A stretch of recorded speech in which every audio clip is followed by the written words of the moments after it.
Yeah, I don't want to talk about jail no more. So let me answer these questions. I'm just going to tell as much of the story as I can. I didn't see all the questions from the previous videos, but yes, I went to jail for unemployment fraud. My exact charge was it was grand larceny, and it was because they was trying to bring several charges. It was grand larceny, and it was also an attempt to gain more unemployment money through fraudulent behavior, something like that. I actually, matter of fact, hold up, let me get the paper for you guys. Okay, I got the paper because, of course, I need it. Um, Trying to make sure it's no personal information on the front of it, but okay, so you can see if you do a screenshot, it shows official records for Richmond District Court, right? Because I was in Atlanta, but the charge came from Virginia, right? And so I had to be exported back to Virginia. And again, Virginia, in the Circuit Court of the City of Richmond, John Marshall Building. Whoever wanted to screenshot that, I was trying not to show any personal information, but the case number and the charge: statements to obtain increased unemployment benefits, right? The court suspended 12-month sentence for a period of 1 year upon the following conditions. The defendant shall be of good behavior. So I was on parole. I am on parole, which is why I didn't want to give all that information as of yet. I'll fill you guys in. And then the defendant shall pay court costs and any interest that may accrue until the balance is paid in full.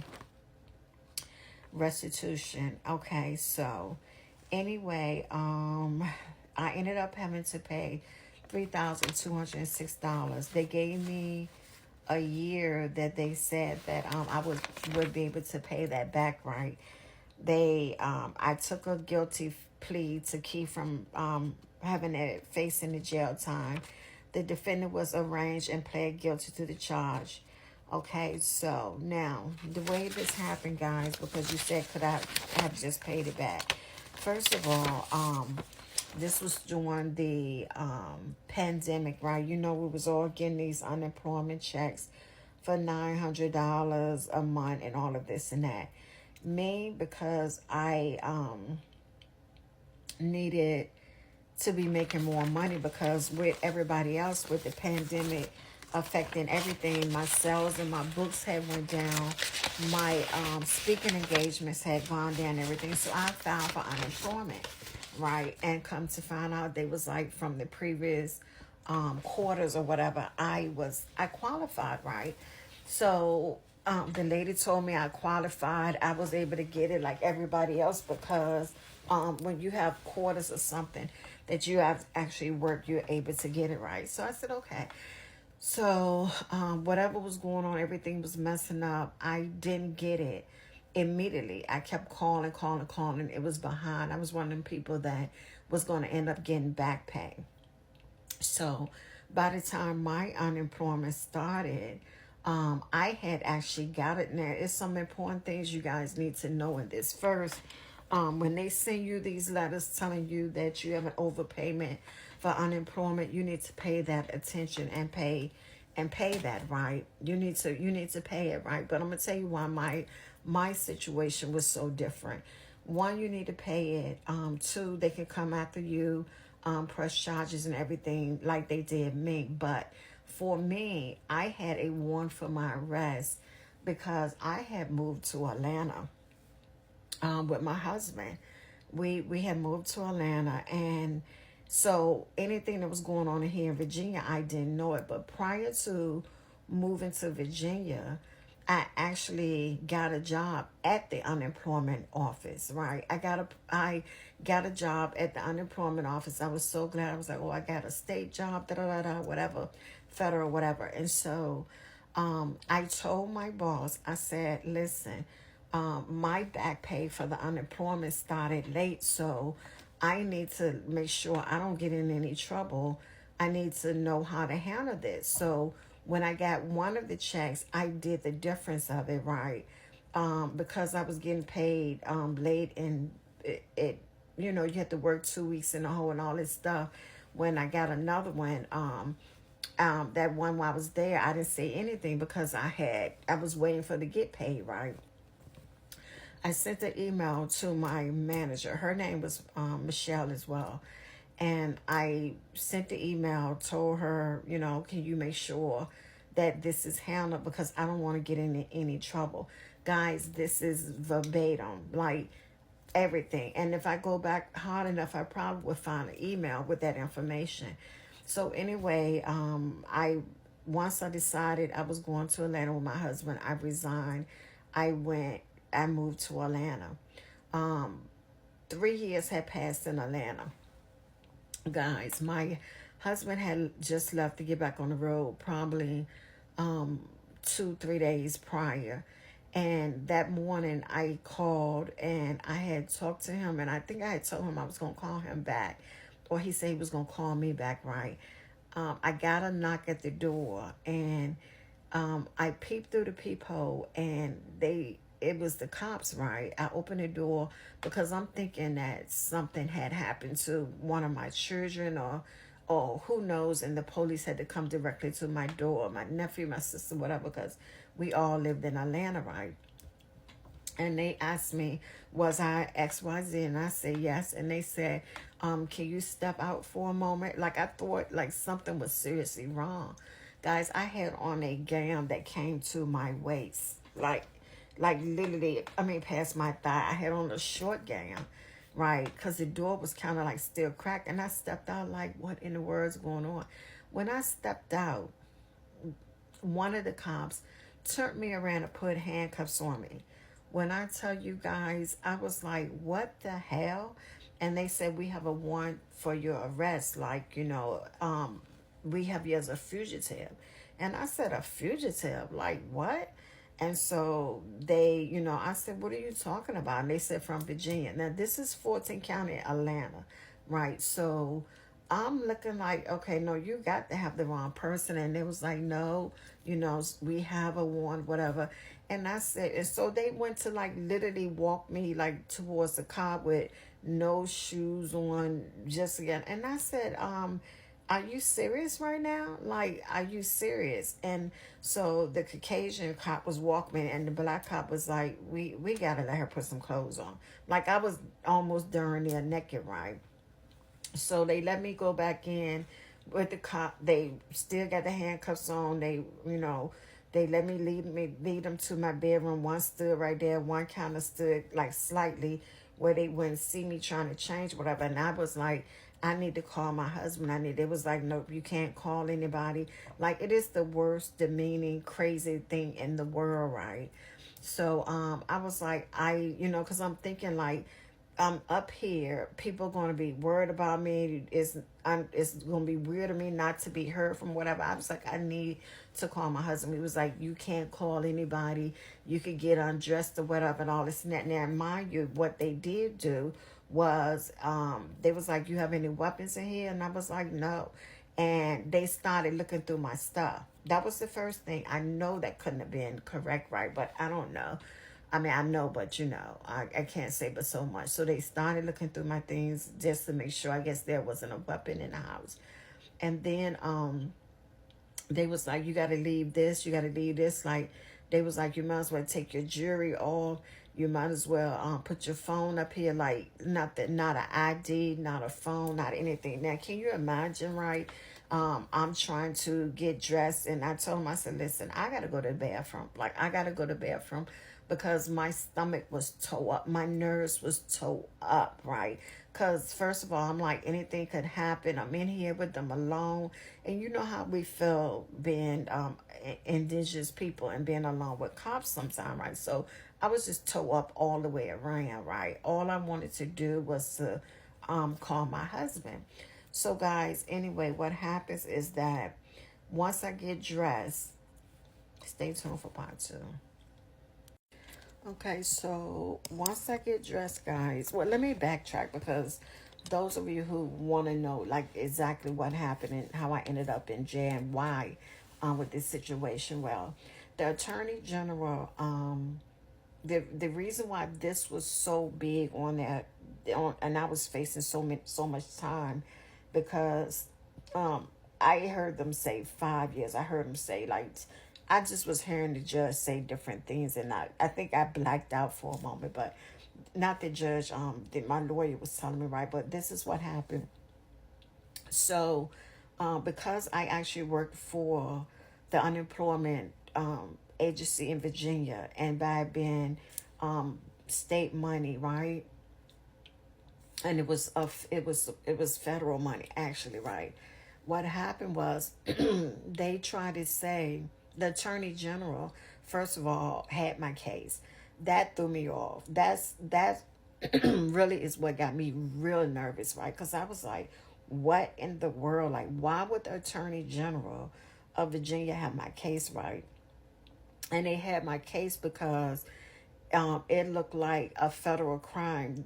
It looked like that I was working for the unemployment office, and they called it double dipping, that I was actually having them pay me, and I was actually trying to get money from them as well on the back end, fraudulent, right? Like embezzling money, because they use the term embezzlement, they use the term grand larceny, all sorts of things, right? And I was like, do I look crazy? I was like, who would work for a place and then literally turn around and be trying to rip them off at the same time, right? I said, that is the reason why I said something to my boss to avoid getting into any trouble, right? And so the fact that they knew exactly how much money overpayment came before. Now, mind you, I stopped it. Like, I didn't even get all the money that was due to me because I stopped it because I was working. I was like, I don't even want to get myself into all that, right? So I said, forget it. So what happened was I stopped it, and then, and which I could have kept it going because I actually wasn't going to be getting any money from them at that point as I was moving, but I was like, I don't even want to be bothered with it. And that was my saving grace as well too. So what happened was they told me the amount that I owed to the dollar, like it was less than $1,000 or something like that. But once you have money that they consider you taking or stealing or whatever over $500, I think it's now moved up to a felony, where it used to be a higher amount to be considered a felony, right? So by me working for them, the it wasn't like the normal case. Like, so the attorney general himself was prosecuting my case. Now the attorney general who is prosecuting my case seemed like a like, yeah, like I'm talking about difficult, like hard, right? And I had a lawyer who was representing me, and so I asked them, I was like, okay, they literally, when they told me that they had went into my bank account and they could see that I got these payments, or, all this and that, I said, okay, if you could go into my bank account. Now, I didn't give anybody permission to go in my bank account, so that tells you how these things work, right? They had went into my bank accounts. They knew everything that was going on. They found me all sorts of things, right? And obviously they try to say they had been looking for me forever. I was considered a fugitive in the state of Virginia, right? And so the attorney general was like, they was throwing around words like embezzlement and grand larceny. It was like, these like a what's that movie with Queen Latifah and all was it Queen Latifah? Not Queen Latifah. I forget the movie, guys, where the people worked at a hotel and they did the inside job. It was like they was said like it literally was like they had made me like this whole, woman that was like did this whole big thing and poured it off and all it, like it was crazy. And I was like, what? And I said, so if you were able to do all that, then you should be able to go back on the computer and you should be able to pull these emails and prove my case. And I couldn't remember my boss last name, but I could remember her first name. And I said, because of that, you should be able to do all that, and I should, none of this should be an issue. Like, it fell on her, and she said that she would take care of it. Well, the thing about it is she didn't even do anything with it. When I gave her this information, told her to balance out, the money, to fix it, to take care of it, because I didn't want her getting in trouble. And she was like, she told me verbatim, she was like, I got it. I'll take care of it. She was like, it's not this department that will handle it, but I know the manager of the department that will handle that. So I'll forward her your email and make sure that she handles that. And that's okay. She was like, it'll be taken care of, like literally. And I rest assured, I was like, okay, cool, right? And so, like I said, when I was moving, I was like, let me just cut it off anyway, because I didn't want to get in any trouble.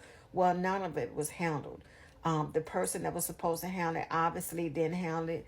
The person who I sent the email to obviously didn't check back on it, and nobody, I guess everybody got amnesia because nobody came forward. And then the state and attorney general was like, they couldn't pull the files, right? And I was like, what? And so anyway, what happened was, when they came up with a combination of fees and all of this, it came up to $3,000 and some dollars. And because I didn't want to get in any trouble, once I was released to come back to Atlanta, I paid it immediately, right? But the attorney general, and because of how that money was said to be owed back to me, is how, I mean, because of who I worked for, is the reason why it became like top priority. And immediately my charges were so much detrimental than anybody else who would have been like, oh, you owe this, you need to pay this back. Mine's actually would look more like embezzlement, grand larceny, like I was doing an inside job. Like it was just crazy, right? So and I should have knew something, right? Because not only was I looked up as a fugitive, I literally took the best offer because there was jail time if I didn't. And luckily, my lawyer was able to get it down from a felony to a misdemeanor, right? So I ended up with a misdemeanor with probation for a year, which is why I'm still on probation, and which is why I haven't given all the information, because as I started to tell you guys the story, I was like, of how I had to be flew back, how I spent all this time in Fulton County, the worst jail in Atlanta, in Fulton County. Like the stories that you hear about dying and everything, all of that is true. But like a whole bunch of other stuff I can't share until my probation is up, which is coming up. So I'm counting down the days, and then I'll be able to fill you guys on the rest of the story. I'm going to try to remember that I stopped at once I got dressed. Right. I'm going to try, or either I'm just going to start from the beginning, and then you guys, I'll fill you in on all of that. So what happened was, the attorney general, once I got to Virginia, he told my lawyer that I needed to remain in Virginia, and I needed to, they wanted to put me on like this anchor thing, and I needed to report in, to need to come in and report somewhere, to make sure something every day. Like at this point, like I'm black and all, like this cannot be real. And because my lawyer was like, this girl does not even have so much as a speeding ticket, has never had a record. We see what has happened here. And the attorney general was like, no. So my lawyer luckily was like, no, like, we're not doing all that.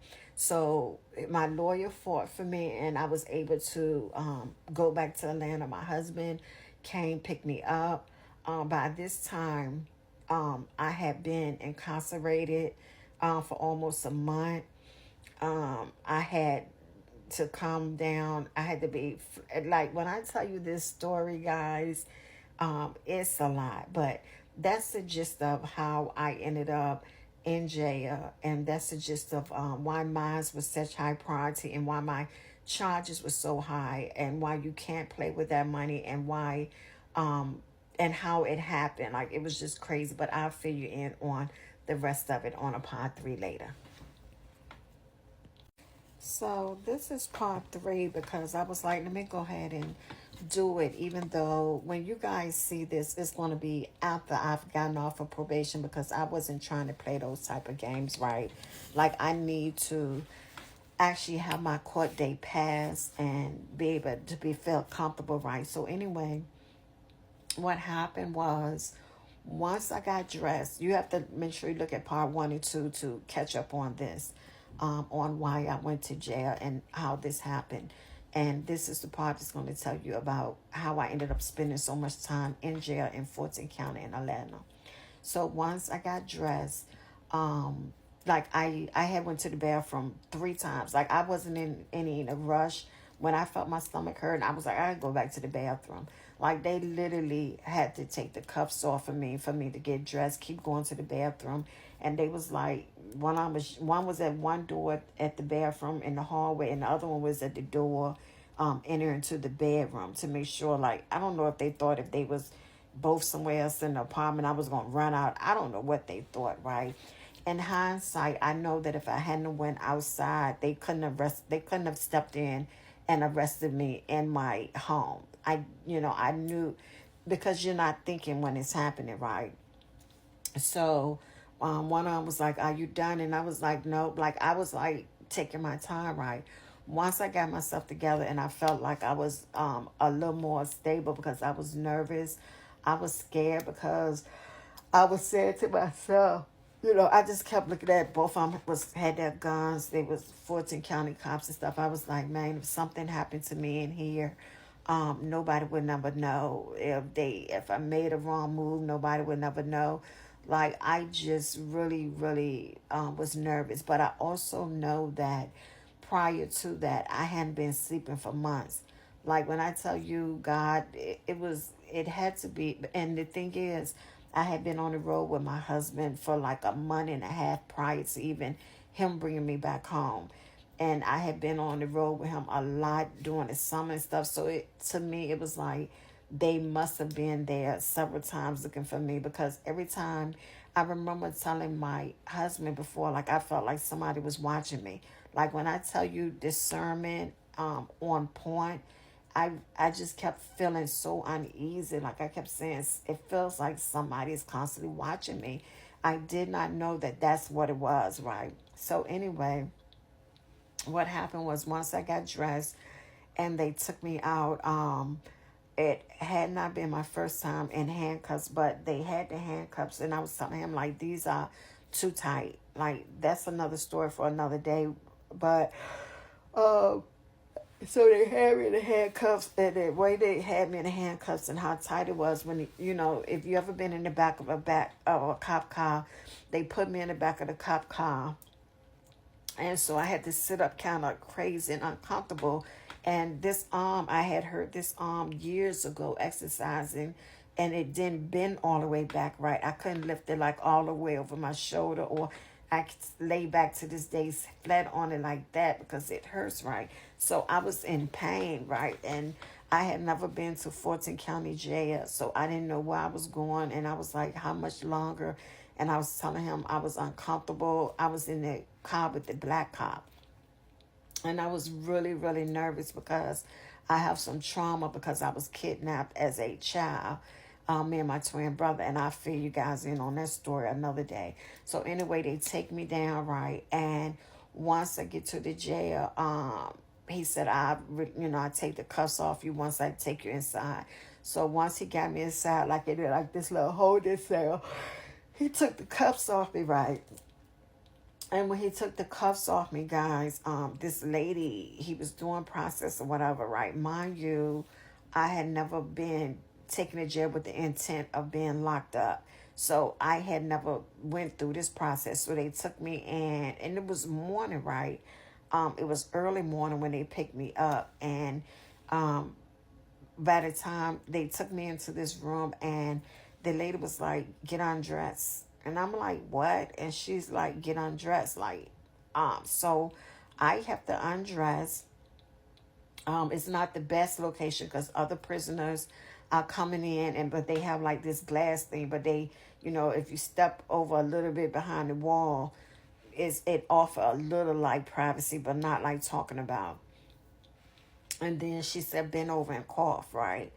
And so I'm going through this process, the most humiliating, degrading experience ever. Like I had literally just went and did like the worst crime ever, right?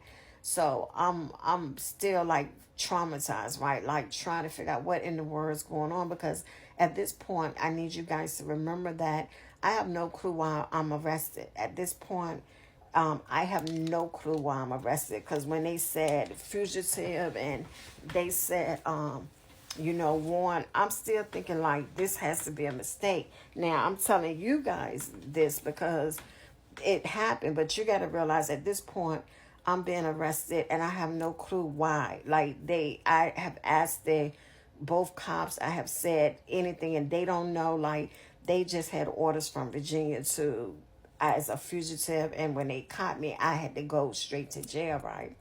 So, they strip search me. I put on my clothes. They take me into holding with other women, right? And I'm in holding, and I'm in there with all sorts, right? I make friends with a few people because that's how I am, right? I'm in there, and I'm gonna put all that stuff in it, and in my book, and then finally after some hours, like it's cold in there, they ask if you're hungry. This girl like going through, I was like, take my sandwiches, blah blah blah. Like I said, I'm gonna fill y'all not later. I go to the medical part where now they're processing me in. By this time it is like 12:30, 1 o'clock in the day. Mind you, they arrested me like at 8:30, 8:15 or something. So at this point I'm saying, do I get a call? Like I need to call somebody, and they saying, well, after you get processed. Well, damn, you process me. You have people 4 and 5 hours. Don't nobody know where you at. And at this time, I know now. My husband said he had been calling. He was like, yo, something is wrong, because he calling back to back and like, where is my wife, right? So at this point, they processing me. And after they processed me, which took about 35, 40 minutes, because a fight broke out. And the weird thing about it was, I'm looking at me getting processed, but I'm like, this is weird, because now this was not a woman's facility. This is another thing. It was both men and women, right? So a fight broke out between the men. And, I'm like, yo, what's going on in Fulton County, right? Come to find out, as I proceed through lockup, where Fulton County is so crowded, right, that there were men prisoners in one lockup, and then right beside them was us women prisoners in the next lockup beside them, right? And I have to tell you about that story, right? Like when I tell you I'm gonna write the book, you would not believe this stuff, right? So anyway, I get processed. They tell me I can use the phone, make a phone call. I call my husband and I say, babe, when he got the Fulton County, call, when his voice just sounded broken. He was like, baby, like I could hear it, and I was like crying, like, babe, like I'm locked up, and I'm not knowing what's going on and everything. They had briefly told me that I had some charges in Virginia, whatever, right? So once I make my phone call, my husband do a three-way to my sister. My sister's like, I'm gonna find out what's going on, but nothing could be done at that moment, guys. And I ended up, and I'm gonna tell you the story another time about everything, but I ended up in Fulton County Jail for almost 4 weeks. It was over 3 weeks, almost a month, guys. I went to jail. I ended up having to go to population. I had Virginia Marshals to come pick me up, like in the midnight wee hours one night, to fly me back to Virginia. I had to go through the courts. Through the airports with handcuffs on, and yeah. But yeah, that's that part. I'll figure in on some more part 4 later. This is part 3. Someone told me to come on here and, well, a few people said talk about my jail experience, because it can help a lot of other people. And I'm just not too sure you guys are ready for the truth, right? Because so many people have this false narrative of what it is to be locked up. Again, I was locked up in Fulton County Jail. It was the worst experience in my life. And it is on the news constantly because it is true about what's going on in there. There are multiple deaths. There are a lot of deaths at one time. I actually was in the cell at one point where the guy died from bed bugs. We give each other complete hell. Inhumane. When I was in there, one of the girls, one of my cellmates, we was in holding this time. And it's not even what you think. This was another holding part in the back where we was actually jailed. It was like 14 of us in there. We was laying on top of each other. We were scooted up together to try to get some body heat going. We were freezing, and we were stepping over each other. If you know anything about being in jail, they have that little thing just to keep your behind it from showing, but you don't have any privacy. That means if you're peeing, change your pad, doing all that, everybody is in that together, right? And so what happened was we were in a section that was like a holding, but it was really like an old courthouse part because of the fact that the jail itself was overcrowded. So overcrowded, the jail population. This gives me PTSD, and I'm still traumatized by the experience. But I'm talking about it because I'm no longer on probation. All my fines and fees have been paid, and I am a free woman now. And for those who don't know my story, go back and look at my story because this is part 4, basically. But I'm just filling in some stuff because I'm gonna write the book because I'm a best-selling author. But anyway, so it was overpopulated. So what happened was we were in part of the actual administration building on the courthouse side, where they had actually taken their doors off and made it sliding bars. So it was it was like benches in there that go around, because those were the places where you would sit and wait before it was your time to go to court, or you would be transferred over to go to court. But now they were actually made into holding cells. So it was just an open space, and we were all in there on mats, crowded in on mats.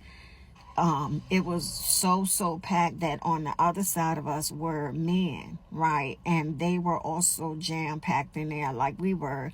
And then in another section was another room was jam packed as well. So it was like, and it had like the big windows. So when people came by, they could see you, because that's where the police officers came through.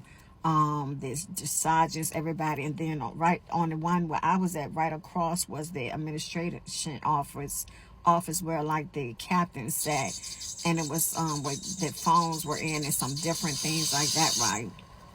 So we weren't in like a jail at that point. We were in the holding area, where, because the jails and stuff was too packed, and so they had to actually make room for the to transport us over. So we were in there, and the problem with that was that we actually, it was almost like a forgotten group, right? Because everybody had to go through that process when they came in, but because the sergeants and people had their own places they were supposed to be. We were back there sometimes for hours and hours, and nobody was paying us any mind. So what had happened was the inmates had a habit of banging on the door, like that glass part, banging to well, I'm getting my cells mixed up because one part had the sliding door. These had, where we was at, had the door that closed, and you could see the little window where it was like a, I don't know how to explain it, but anyway, So they would bang, bang, bang, bang to try to get somebody attention. And I'm talking about banging till your hand is swollen to try to get somebody up in the front to hear. Because even if the captain or somebody was over there, they had got to the point where they just toned us out, right? Sometimes they would come out, especially if it got bad, like, what is your problem? And they would be like, we hungry, we thirsty, whatever, because we would go for days with no baths. They wouldn't give us phone calls. People that were supposed to be released was still sitting there days and days after they were supposed to have been released. And I literally saw one girl look like she was just losing it. She was just shaking and shaking and shaking. And that's the girl that when one of the cops came, ended up fighting the cops. And fighting the cop, she got to fight with this other girl because when I tell you the empathy and the consideration and the compassion that are given for prisoners are terrible. And I'm not ashamed to say that the women prisoners are treated just as worse as the man, if not worse. Because the women, and no, I'm going to say worse. I'm just going to put it out there, worse. Because the men, especially if they like the men, you can flirt with the men a little bit. They could do this, they could do that, and all this and that, right? Women, they ain't got nothing for you. They ain't got nothing for you, just straight nasty, right?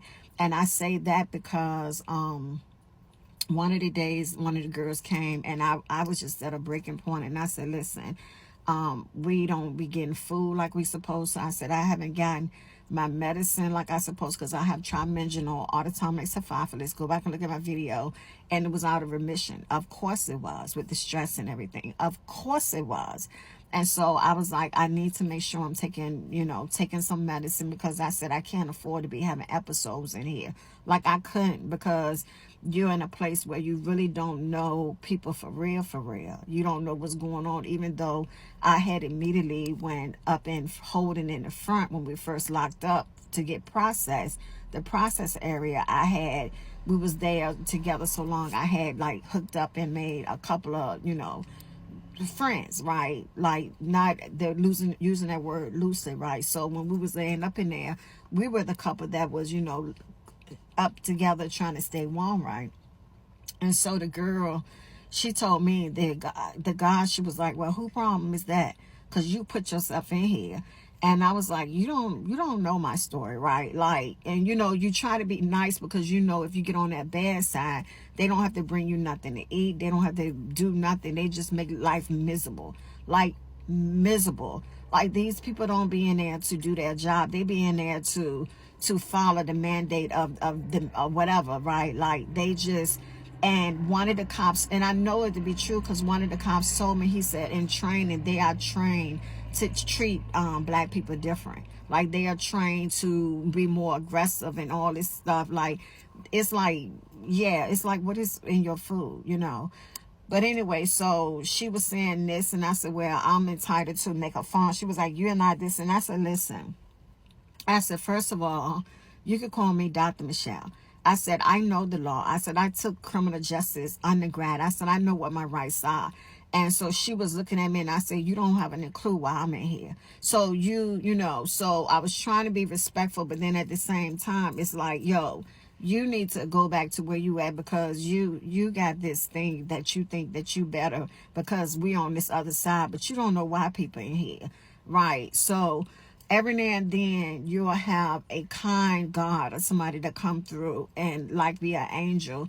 And she was like, by the time the third day had came, she was like, I know y'all haven't had baths. She was like, we keep y'all locked down because it's not safe, right? She was like, when the men have to be let out, she said, what happens is, and if y'all coming out, it's dangerous. And the reason why it was so hard on us, as it was ridiculous, because we would see the men going out to be able to make calls and stuff, and they would be making cat sounds at us and hollering and everything, because you got to understand, they would come by sometimes, and women be trying to go to the bathroom, and sometimes, trying to brush your teeth, trying to walk, it was just no privacy. It was just no order. It was just, let me do the other part. I'm coming back.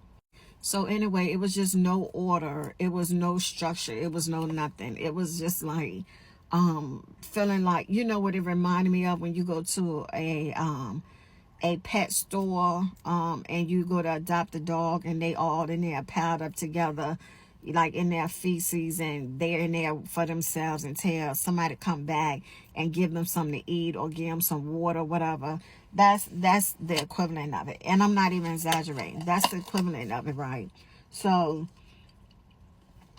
what happened was, um after I had those words with that lady, whatever, she went on about her business, because I really was like almost had became the spokesperson that at that moment. But then we had a whole lot of other ones that was in there that, was behind me. They was yelling and da da da, and you had some of them in there. Some women would look back and say, "Shut the f up," because how can she talk and how can we hear? Because you had to understand that you can't get bees without honey, right? So you had to know how to kind of keep it cool, right?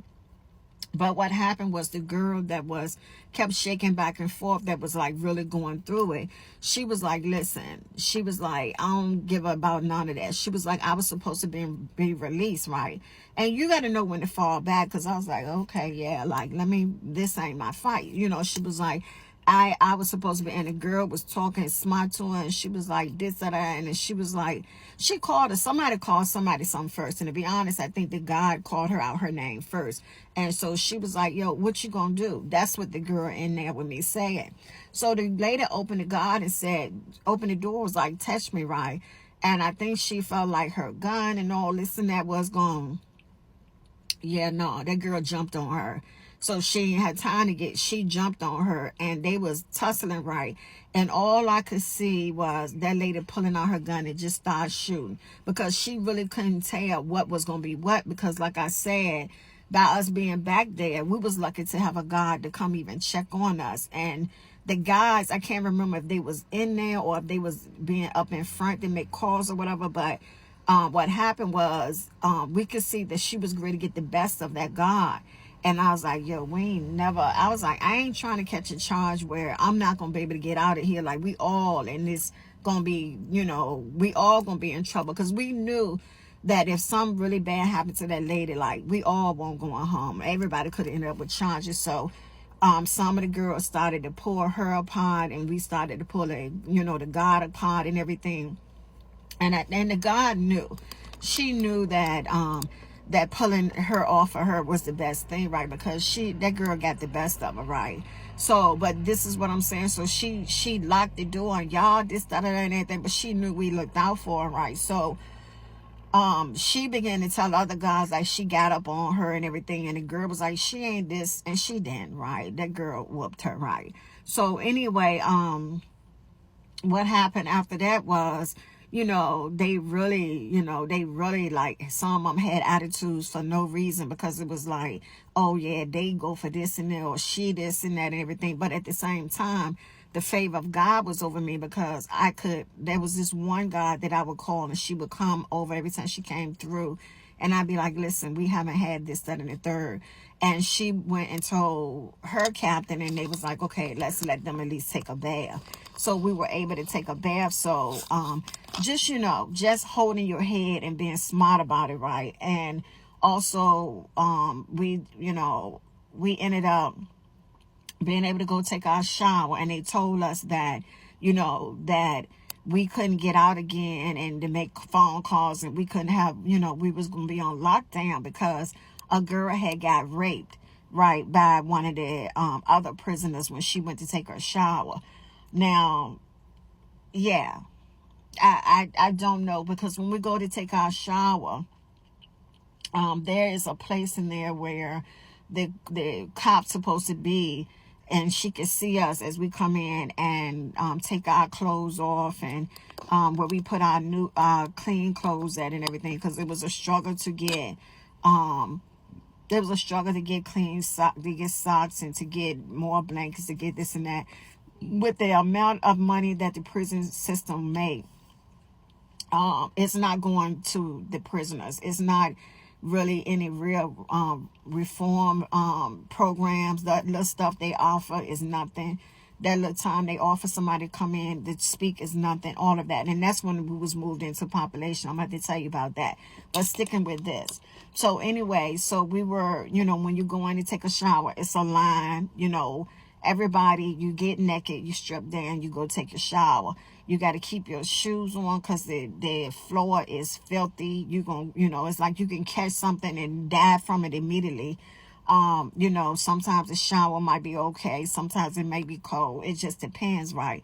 So they was telling us that we were going to have to be on lockdown because a girl had got raped. Now, only thing I know is that maybe one of the leads, because you have people that they have in position to help pass out waters or help do this or help this or whatever.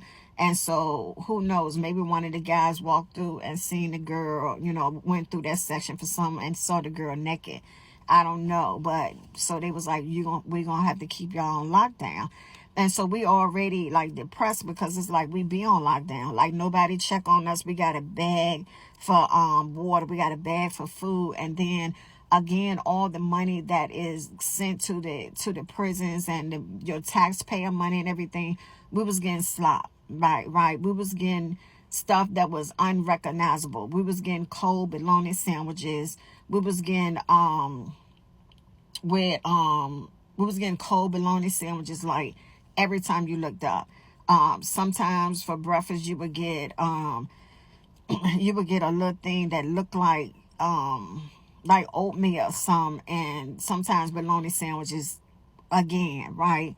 And sometimes for lunch they would throw in that bologna sandwich with a pack of cookies or something. But and then dinner, you would get, sometimes it was like this. Sometimes you could get bologna sandwich for dinner, like depending on the day. But they would give you something that resembled meat and something else. But then you would see things that when you open it, the package, it says not for human consumption. That's my word to God, right? So the time that I was over there, the time that I was locked up, I can honestly tell you that there were a lot of times I didn't eat. Like I was not eating, and when I was able to get a phone call, my family was be like, you got to eat. I would eat the cookies because I knew it was like the same cookies that you would get out of a vending machine. So I would eat a cookie.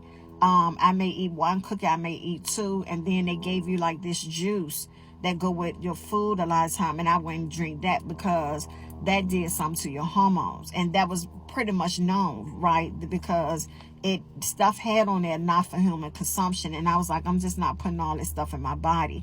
I don't trust it. I didn't trust it then, and I don't trust what the outcome of whatever it may be that they give you when you in prison. I'm sorry, I don't. So anyway, so after all of that went on and they was telling us why we would be on lockdown, we would be in there, sometimes we would be so cold, we would be thirsty, we would be hungry. And the thing I think that broke my heart the most is that where we was at, and the cops, when they change shifts, sometimes you'll see a cop come by and you'll be like, yo, like, come here, like, can you help me or whatever. And I can remember times saying, hey, officer, officer, officer. And you can hear the heartbreak in my voice. Sometimes my voice would be trembling, and they would just walk by like they don't hear you. Like they have been trained to just ignore you, right? They would just walk by. And I can't tell you the hurt and pain of feeling unheard, unseen, and like unbothered, because a girl in there beside me had a withdrawal. She was going through withdrawal from crack or coca or whatever, and she was like shaking. Another girl was bleeding, had started bleeding. We thought she was gonna die, and it took almost an hour to get somebody back there, and finally they took her up to the infirmary place, right? But we don't know if that girl lived or died because there was nobody back there with us in that part, right? So then one night, I woke up to, well, I'm trying to rush it, but hold on, I'm gonna finish telling you 1 second. So anyway, then I woke up one night, and all of us jumped up, the girls and I jumped up, and we looked because a guy was coming out of his cell, because we had heard all the noise, but when the police got to him, his eye literally was hanging out his socket. His head was big as crap. Him and another guy had got to fighting up in this section right beside us, but we don't know, like, for real, how bad. We just, what happened, we just can hear it, so we don't know if it was one or a bunch. And that hurt me to my heart, because there was nobody in there to stop that man, stop them, and he got beat real bad, and he was changed in the arms and the legs, and he got beat really bad. And that, like, it just, when I saw that, it was like, I just felt like so much despair. And for the first time, I think I felt fear, like, God, like, I see why people are sitting here and die. It became reality that this is how people sit in there and die. This is how things happen, because people die in prison, and you be wondering, like, what happened to them? Like, ain't nobody. But see, that atmosphere, you could have a seizure, a stroke, or you could get beat to death. You could, you could, a girl that was in there with me needed her medicine to keep from having seizures, and she got to argue with the God, because she was like, that ain't my problem. Right. And so she was like, when I get out here, I'm going to sue. But see, when you do things like that too, sometimes they make it hard on you, because it's like, how dare you try to say something to me? Like, they don't want it known that they sit up in there and they don't do shit. Like, they don't do nothing. They come to play. They come to flirt with each other. They come to have a good time. They come to walk around and be proud and strong and like, oh, I'm this. But all they do is they contributing to the slavery of black people, right? They don't have no compassion for you. There are a few in there. Like, there were a few in there, because I'm not going to take it from everybody. There were a few in there who literally came in there to, like, make a difference. To, like, try to make your experience be like, okay, I don't know why you in here, but, let's get you to court. Let's, you can do this. You can try to write a letter. You can do this. And don't, and a few that don't say that you're guilty before you've been charged. You know what I'm saying? It's a few. So I'm not going to say everybody, but the majority look like they were brainwashed to hate their own. For real. Like, I'm being for real.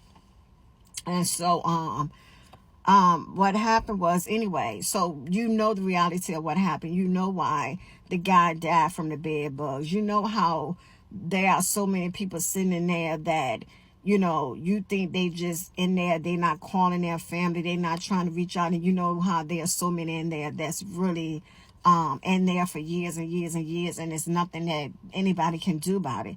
You lost in the system. Nobody, after a while, it's like, oh, okay, it is what it is, because it is a daunting task to get somebody out of prison once you get caught in there. It's a daunting task, and there's so many young men and women in there that nobody, they don't have anybody to speak for them. They don't have lawyers that really care for them. You have somebody to come in there, and they all buddy. So they not trying to ruffle feathers. They not feathers. They not trying their best for you, because they all buddy. They all tied in there together. So you just a number at some point. You know what I'm saying? And you have to have that one that has a heart of God. So the thing I think that saved us too as well is because we actually set up in there sometimes, because the days get crossed, the time get crossed. You don't know what time it is. Somebody walk by, sometimes you just be like, what day is it? Life just becomes what it is. It is a sad position, guys. It is a sad position. So we would sit in there, and we all pretty much became cool. So we started talking. We started like asking them for little pieces of paper. We started talking about what we was gonna do when we get out. We made friends. We would sing. When I tell you, we had a whole concert one night in there singing. Like, we sung for hours, just coming up with songs and dancing and singing. It became what it was to be able to hold on in there and survive, right? So then, we began to trade food. If you give me this, I give you this. But again, I really wasn't eating, so I was just giving my food away, right? And when I really got hungry, the guys that were next to us, sometimes we would see the lady was bringing them cookies one day, and we was like, man, we hungry too, like we need some more cookies and stuff. And so what happened was, when they would come out, the guys would give us cookies. They would give us our cookies. Like, one or two of them would actually save their cookies, and they looked at me one day, and he was like, you want a cookie? And I was like, yeah, I want a cookie, because it was the chocolate chip cookies in the pack. So just having a camaraderie with one another, just finding ways to hang on. And we would pray. We did a whole lot of praying as well, and the guys beside us could hear us praying too. So being in there, from the moment I walked in there to the moment I left out, prayer was my thing. I would grab anybody in a minute and say pray. And so in transport, one of the girls said to me one day, she said, are you the girl that be praying for people and praying? And I was like, yeah. She was like, can you pray for me? Like, and so this girl it was awful what she had on her. So I prayed for her, and God did move. Like, it was amazing. So in transport, what happened, like, that's the only time we were actually able to get out, to go outside the building, when we had to go before the judge, and stuff. So they'll chain us in our arms and our feet, and we would go, we basically wouldn't see the light of day, because it was like a garage. We would go from walking in straight into the back of the truck, like, again, like the dog pound trucks, like they take and put the dogs in. We would get in the back of those vehicles, and we were chained together, and I guess the end chained to something. And so we wouldn't get out, and we'll have a little peephole, and sometimes depending on which one we get in, we could see the highway, and I can remember riding and thinking, like, man, it's life out there, So you sit, and sometimes you go in there, you go into another cold room, you're waiting for them to come get you to see the judge. And sometimes you could be in there almost like a half a day, because they take a group of you, and one at a time is going to see the judge or whatever, right? Some people coming in with good news, like, yeah, that this, and some coming in like, nope. It was just always a mental battle, going on, because when you start to care for people, you wish the best for them too, because it's like you against the cops. It's literally like you against the cops. It's a world war in there, and it's not only just hard in there trying to get along with, make sure you got people that you ain't gonna bust you in the head at night, and you kind of like try to be in there together, but you also gotta move carefully, because like you got people in there that they come in and they got an attitude. There are so many young girls that would be working there that come in, and they just attitude, rolling their eyes, act like, you say something, it's like, what? And it's like, all I said was, can I ask you a question? Like, and I'm telling you, that's how it is. It's awful. And people, it's almost like when you said nurses get a job just to get the money, but they don't really care about the people. Like, that's literally what it's filled with. But if you have somebody in there who's the opposite color of you, then they'll take them out to be a team lead, or they'll be like, they'll treat them with respect. Guys, I can't make this stuff up. I can't make it up. Ask anybody. We treat each other horrible, but they'll show some respect to the ones that's locked up in there. The opposite culture, they'll show them respect. And you talk about brainwashing, crab mentality, and just how sick it is, how we dislike and the hate we give to each other. It's all true. Like, listen, that's it for that part. I'll fill you all on the rest later, because I'm gonna write the book. But just to tell people about my jail experience, you don't want to go there. That's what I'm saying. And this is just the holding part I'm telling you about, after processing. I haven't told you about when you're put over in population. So I was just saying that you don't really know what you don't know till you have gone through that experience. So just try to stay out of jail, right? because as I stated, I'm going to write the book, so I'm not going to go into once I was transferred over into population. But I'm going to tell you that it was a lot of drama going on, even in the holding part, which is jail, right? Prison, the holding part, right? So what I do want to tell you is that try not to go in there, because once you get caught in the system, it's really, really hard. And what people don't tell you is that you still suffer afterwards, right? Now, here it is. I had no record. I had been in no trouble. I had been arrested before and had chains on me before because of some other things that I was able to go on my own recognizance, right? I was just held, and I was able to let go. And I never, ever forgot what it felt like the first time I was chained, my hands and my feet, and you would think like, yeah. So basically I'm saying it does not, you don't get differential treatment because you're just in there because it was a mistake. You don't get differential treatment because you're in there because you were speeding, like reckless driving or whatever. What happens is you get in there and you're like everybody else, you're just a number. And the fact that, I was locked up with people who took people's lives. I was locked up with people who the girl who put her babies in the ovens. I was locked up with the woman who killed her husband. I was locked up with all sorts of women and people, and God knows that I learned in prison what the different colors meant, right? Like when we were locked up, I had on the dress blues, and then you had somebody that had on, the guys that was right beside us, some of them had on dress reds and stuff, and it's like, you learn what that means, top tier, ex-murderers, you learn what all of that mean, right? So you know how to navigate and move. But what you don't want is to be locked up, and you don't want your loved ones locked up in prison because of the fact that once you get in there, even when it was time for me to let go, I wasn't let go right away, because it's like, okay, I had to be transferred back to Virginia, right? So instead of it being like being locked up and processed and then them come pick me up in a day or two, like is what they really told me at first, we heading into a month and nobody's coming to pick me up, right? So they saying, well, if you here for 90 days, if you're here for 60 days, then you get to hearing the judge say all this stuff, then you have to be let go because you don't belong to Fulton County, but you belong to another state, right? So I was waiting for to be expedited to another state, right? But it wasn't happening. And that's another thing.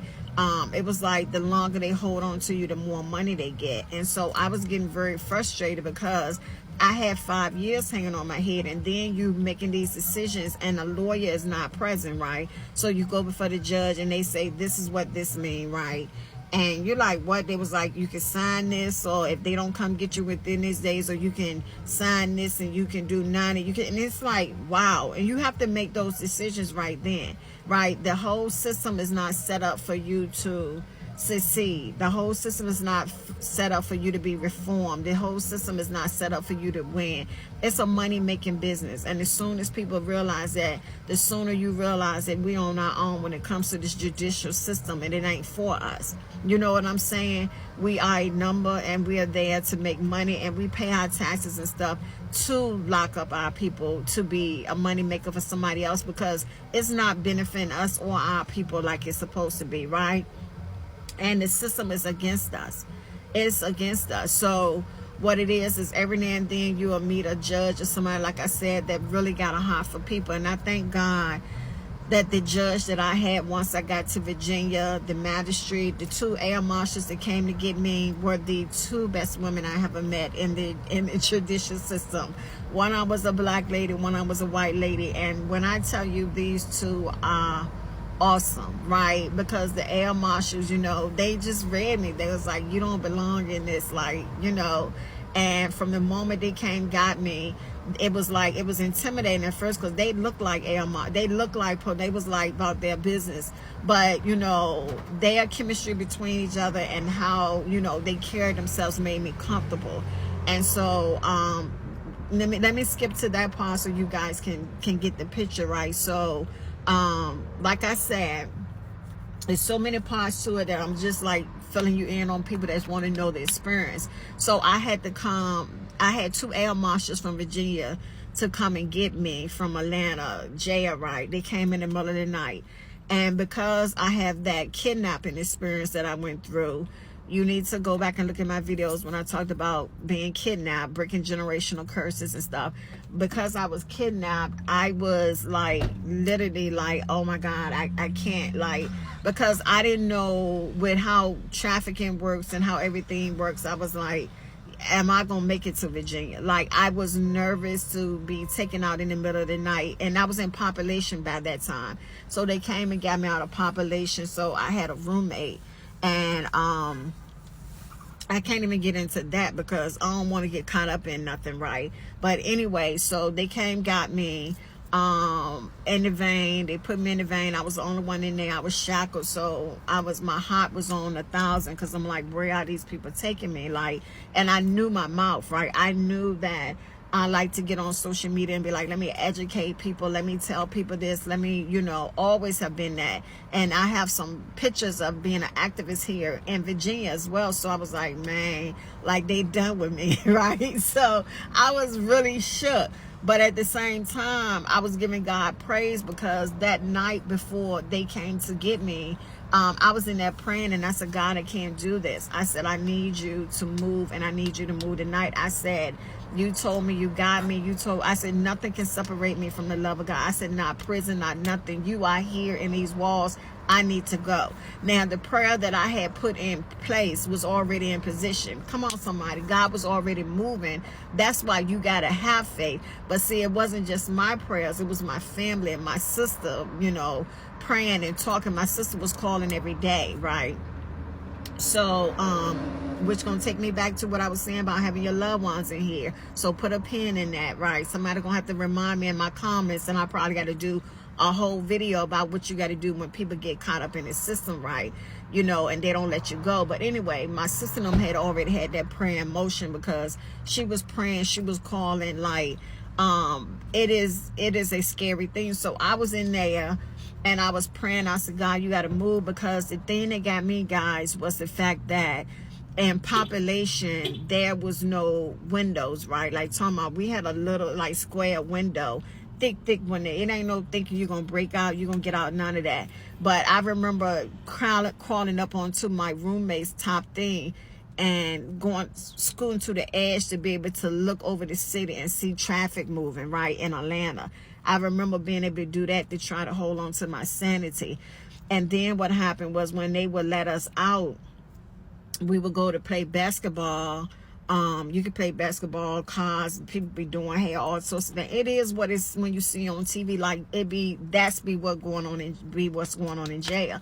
So I remember going when it's time to play basketball. I would play basketball sometimes, and I would go in there because the windows was high up, you can actually see the sky. Like, it was a way of like trying to hold on to some sanity, right? So anyway, they came, got me, and when they came, got me in the middle of the night, I remember being transported back over to the jail part. And I'm like, oh my God, where they taking me? Because I couldn't see anything. But they took me over to the jail part. They locked me back up in the holding area, where there was other people waiting to be picked up. So I'm thinking that, finally somebody say something to me, because I don't know what's going on. And I'm like, when I get over there, I'm like, what's going on? Like, I really don't know. I'm scared. And they was like, the air marshals are on their way to get you. And I was like, okay. So I ended up in holding, right? And it was a girl that I met when I first got in there. She was like, I'm looking for a bitch. And I was like, you still looking for one? She was in there because me and her ended up cool, right? Because that's another thing, trying to hold yourself down in population when you 5 feet tall, right, and 160 pounds, right? Like, that's what I was. I'm pushing 180 now, right? But so yeah, this thing gonna end again. I'm over it. Hold on, wait for the next part, guys. So anyway, they picked me up, right? But I that's when I ended up in the cell where the guy died from the bed bugs, right? Because we tell each other stories and everything, and I knew the cell, and it was me and some other women in there. And when I got in there, needless to say, I was exhausted. I felt more exhausted, guys, than I ever felt before, because the thing that got me, that I was praying so hard when I was in population, was because I don't know if you ever get over the sound of that door closing, and you know that that's it. You ain't going nowhere. You can't make a move. You could anything. You could die up in there. You could do, anything. It ain't no, because sometimes it was a little better than it. Population was better than being over in Holden. Like it was better because Holden was a whole nother beast, right? It was a whole nother struggle. It was difficult over there. I'm telling you, it was difficult. Like you would be just left back there, right? At least over in population, there you was where you was at, there was a guard that had to sit there a lot of times. The other guards would come in and you had your people on top of you and all of that, but it was the doors closing for me. It was when you heard that door close and you locked in, right? That was something that I couldn't never shake, right? The sounds of those doors closing. And so anyway, I was back over in Holden, the jail for Holden, right?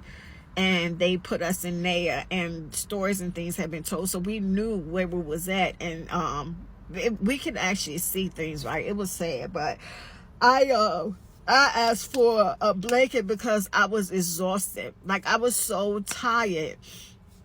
And they came by with, it was in like, however, all for God time, they would wake us up in the morning. It was like 3:30, I guess. They came through and they gave us some cold bologna sandwiches and stuff. And the girls were like, "You want you?" I was like, "No, like I don't want it." So, like literally, I had lost weight because I wasn't eating in there, right? I was surviving off of cookies and things like that. And every now and then, if they did some of them eggs, I could see with powdered eggs, I would eat that. Because even over in population, the food that they gave us was ridiculous. It was ridiculous. And but yet some of the prisoners on the other side, like if you saw people and you had interaction when you had to go to the court to see the judge or whatever, someone was saying on certain parts that they had amazing food. They was like, they had fried chicken, they had this, they had that, which lets you know that depending on the jail, you got to wonder where this money is going, because some of the food that people being fed is inhumane, right? And even though it's tax dollars, and you saying people not supposed to be comfortable in jail, they not supposed to be fed food that's not for human consumption either. They shouldn't be fed the same stupid food every day, because this is money that's being given, so the money is not used for the programs for the help the prisoners. It's not used to help people that's need to be counselors in there, to go in there to talk to them, to help. There were no counselors. There were no counselors. It was somebody that, as a matter of fact, for the church part, it was somebody in there who was leading the Bible study that was locked up.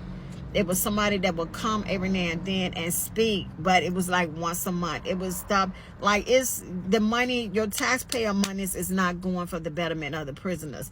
What it is that it's going to the prisons, but it's going to the people that own the prisons, right? The people who work in there, yeah, you got attitude because you ain't making no money and you asses, right? Like, it's just a holding place that's worse than the people that are being held in, worse than the dogs in the pound. It's worse than that, right? And people may say that, oh, prison ain't like that, jail ain't like that, and everything. People have different experiences, and that's why I respect the people that was like, tell me your experience, like what jail was like for you. Because my experience was so bad, because I was in the worst jail in Atlanta, right? I was in the worst, and it had the reputation for being that way. And when I'm dealing with men and women, and I'm in a place like that, and this is what's going on, and on the news you see constantly about 3 people died this day, and then when you get in there and you literally see what's going on, it's really beyond comprehension, and it's sad. It's sad, right? And I might even look at some of these videos when I agree to write my book, continue my book, because as I speak to you guys, that's why I'm all over the place, because certain things come back to mind, and then I go with that, right? But when I write it, I'm gonna write it as it happened, right? So what happened was, anyway, they came to pick me up. Going back to where I stopped at the other video, the air marshals came to pick me up. And so when they came to pick me up, it was the next morning. I had got a blanket to lay on. We had bagged and called, tried to get people to stop. And that was, like I was saying in the first video, made me so mad because I was telling this man over and over. One of the police officers kept coming back for something. And I was like, excuse me, officer. He was acting like he didn't hear me. Excuse me, officer. When he came back, he was acting like he didn't hear me. 25 minutes later, he coming back through it. Excuse me, officer, because nobody be coming through there. That's why you be like so panicked and you be on edge, because it's like you don't know when you're going to see somebody, and you literally could just be stuck back there. So finally, one of the officers came through that I think he was like feeling me a little bit. You know, he came through. And he would always stop by, and I said, listen, can you get me a blanket? And can you do XYZ? He was like, I got you, right? He always had me when he was at work. So I was like, can you find out what's going on with me? You know, they said the air marshal's supposed to XYZ, and he would come back and he would tell me. And so even when I was first came in with the group, he always had me, right? And and that's why I think too, some of the ladies had an attitude with me, the women officers, because they felt like, you know, that he was paying attention to me or whatever. And I wasn't paying him any mind like that, because at the time I had a fiance. Now he's my husband. But so I was, you know, I don't care where it's at. I'm gonna be what it is, right? So, but he was kind. So he went and he found out what was going on. He came back. He said the air marshals, they'd be here in a couple of hours. I had been in there all night. I was exhausted, right? Because I was on edge. So when they got there, one of the policemen, the guards came, got me. They took me to the front, and that's where I saw the two ladies standing, and they was looking, and they even said like, yo, like I don't ever want to have to come back here. Like, this the type of place we was in, I'm telling you. So when they, you know, I had to come out of my blues, put on my regular clothes, and they had to shackle my hands and my feet. Now I need you guys to keep in mind, if you haven't seen the first video where it talks about my PPP unemployment, which tells why I was locked up, you would have thought that I was a terrorist. Like, you would have thought that I did something crazy. It was about unemployment. So I was shackled from my hands and my feet, and we got in the car, and then we got to the airport. They had to put this thing over me so that people wouldn't see the shackles on my arms, right? But you know, as I'm going through, and you can kind of look at them. If you look closely, you can tell that they were officers, right? Because they was in regular clothes. But if you look at them, you could tell, like, they, you know, they looked like they were about their business. So they was trying to make it comfortable for me. I was walking in between them and everything, but you know, I got this thing on me, right? So people were looking, and then they get to go through a separate thing, right? Because they officers, FBI, air marshals, and all that. And so, you know, when I was going through on the side, you know, you could see what was going on. People were staring at me, and some people was literally staring like, what the hell could she have done? Like, you could read people's mind, because people be looking like, what the hell could she have done? Like, you know, one guy looked like, you know, like, what did she do?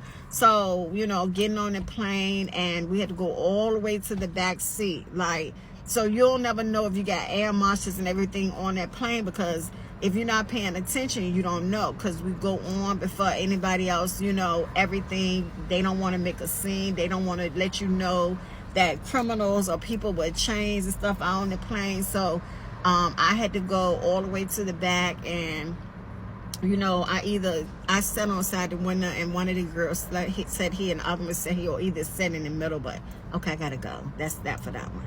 So I can't remember what part I was at, because the phone, all sorts of things, and I don't truly remember where I was at right with this. But let me try to give you this. I know. I think I was telling you that. So I was in the back of the plane, and we ended up in Richmond. I had to go see the magistrate and all this and that. And I said I wasn't going to get into that part yet because, again, I'm going to write the book. But I do want to go back to the things I told you to put a pin in. Now, when it comes to two things, when I say don't get locked up, I need to tell you that the reason I say don't get locked up because it is not for us, right? When I tell you that the prosecutor wanted me to not be able to go back to Virginia, he wanted me to do those 5 years or whatever it was. He wanted me to check in and everything. I thank God for my lawyer I had. I had a Caucasian lawyer, a young Caucasian lawyer, and thank God, because sometimes it is what it is when these people aren't tainted yet, right? So he was like, no, that's not what we're going to do. I thank God for the people in this system that really have a heart for people, because when I say it's not for us, it's because of the simple fact is that we pay our taxes, but it is very true that people being there for years and years and years that don't get the opportunity to go before the judge, that sitting there, that it becomes their way of life because people don't they don't have the representation or people that really care to help them get out there. I know people that's in there that literally in there got time because of being in the vicinity of something they had nothing to do with, and they locked up.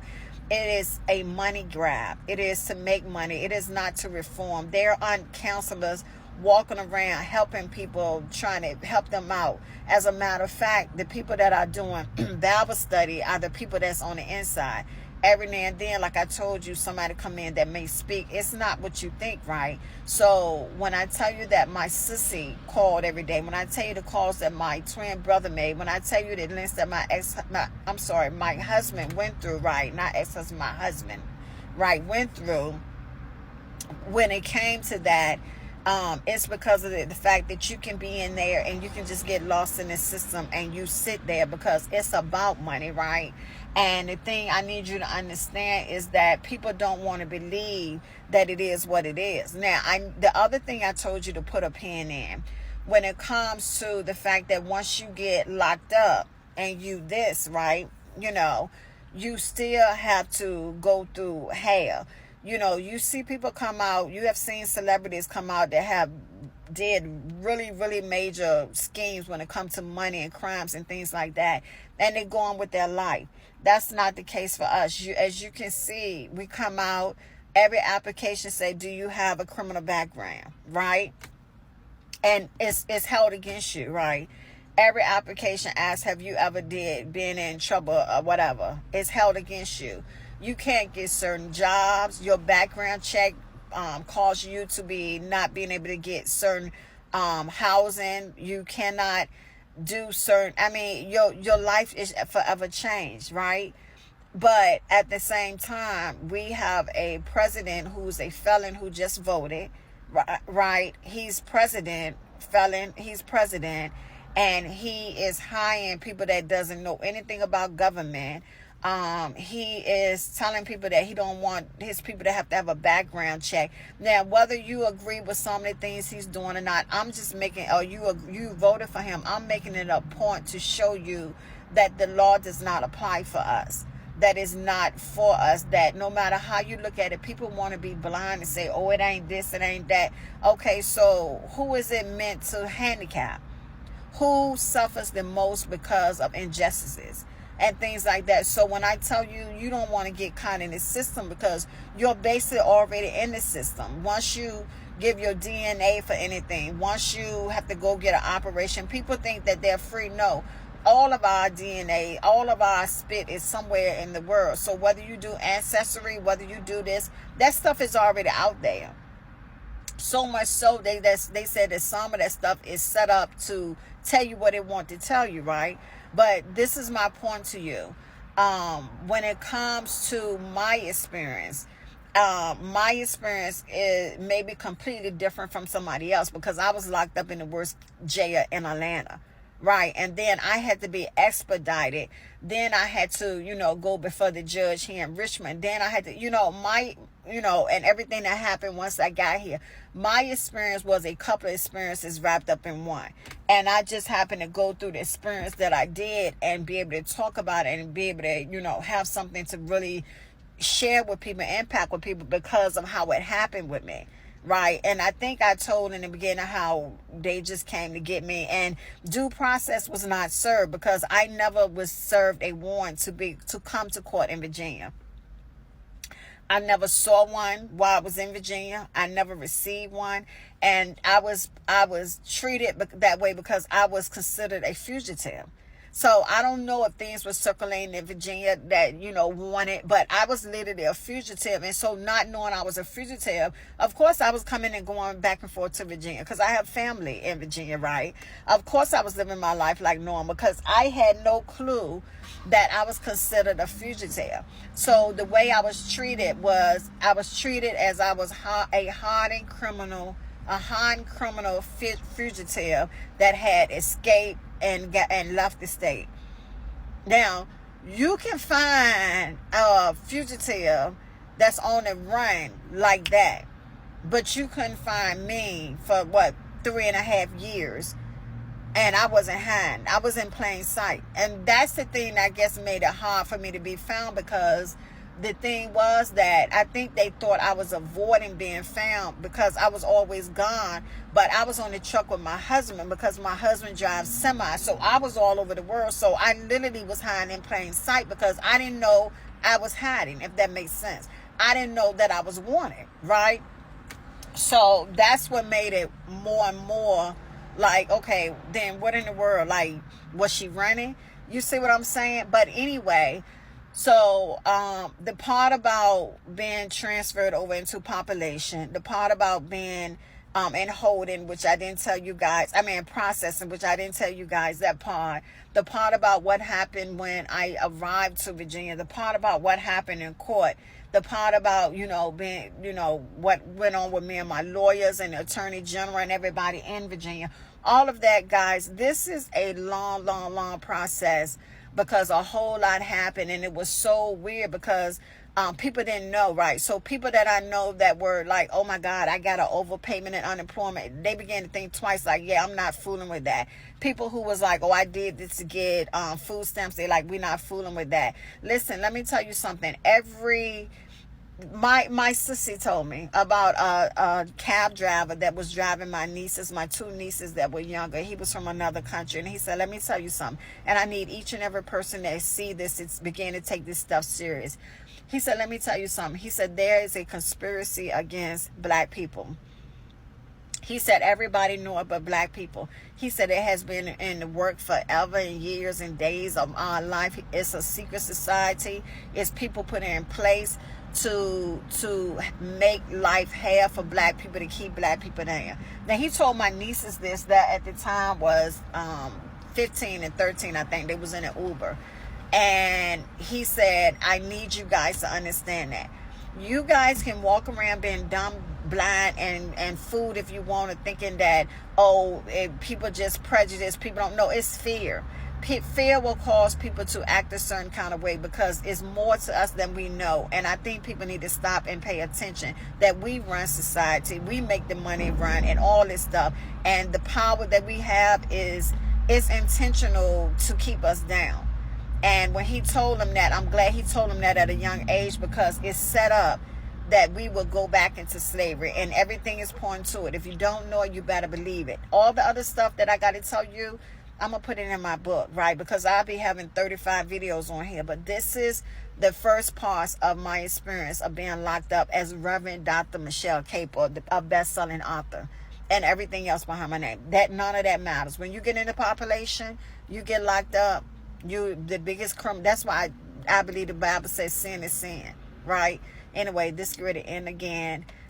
Yeah, peace, guys. Look out for the book. I haven't even thought about the title. Give me some suggestions.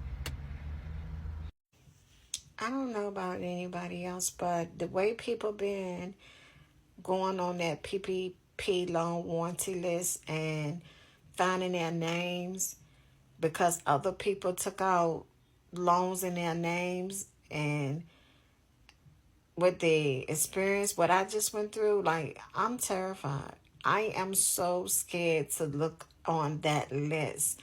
Like, when you think about the fact that one time last year, I had to call somebody because a truck was taken out in my name, like a whole truck. Then I went through like almost 7 or 8 months of my not being able to get into my own accounts. My email accounts was locked out. I couldn't get on my social media. I had to like do a new one or whatever. And then my Twitter, it used to be Twitter, it's now X. And come to find out that somebody stole my Twitter account, and then it allowed them to get into my email accounts, and then I couldn't get my money from my social media because it was tied to that account, right? And then I went through all these like weird things because my identity was being messed with. Well, I'm a best-selling author, so my name is all over, right? And like people don't know like how to. I don't know, but when I say after going through what I went through and having to go to jail for that unemployment overpayment, I want to look at the list so bad, but I'm scared. Like, I'm scared that somebody might have used my name in that instances too, right? And then I'm going to be super mad because there were people saying they found that name on the list where 40,000 was taken out, 60,000, 20,000. Like, can you imagine? I'm scared. Somebody look up the list. I'm going to tell my, yeah, I'm scared.